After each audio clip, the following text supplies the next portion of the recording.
నా దేశాన్ని గొప్పగా చేస్తానన్నోడు నన్ను నేను గొప్పగా చేసుకుంటానంటున్నాడు. యుద్ధం సందర్భంలో ట్రంప్ చేసిందేంటి? అక్కడున్నటువంటి ప్రజల మీద పన్నుల భారాలేశాడు. విపరీతంగా పెంచేశాడు.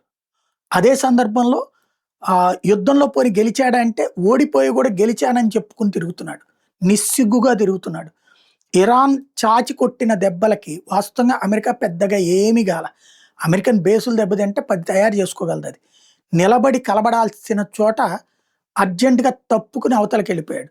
కానీ యుద్ధం సందర్భంలో షేర్లు ఒకరోజు యుద్ధం ఆగిందని జెప్పి షేర్లు తగ్గడం, లేపోతే యుద్ధం షేర్లు రేట్లు పెరగటం అలా కాకుండా తర్వాత యుద్ధం జరిగిచ్చి మళ్ళీ 4 దాడులు చేయడం, మళ్ళీ షేర్ల ధరలు పడిపోవడం. అంటే బాంబులేసిన రోజు షేర్లు ధరలు పడిపోతాయి. ఆ పడిపోగానే ఈయన బ్యాచ్ అంతా కొనేస్తారు. ఆ వెంటనే మళ్ళీ యుద్ధం ఆగిపోతున్నట్టు శాంతి అని ప్రకటన చేస్తాడు. మళ్ళీ ఆ షేర్ల వాల్యూ పెరుగుతాయి. అప్పుడు అమ్మేసుకోడు. ఇలాగా లక్షల లక్షల కోట్ల రూపాయలు సంపాదించుకున్నటువంటి యుద్ధాన్ని అడ్డుపెట్టి ప్రపంచాన్ని నాశనం చేస్తూ వ్యాపారం చేసుకు బతికినటువంటోడు.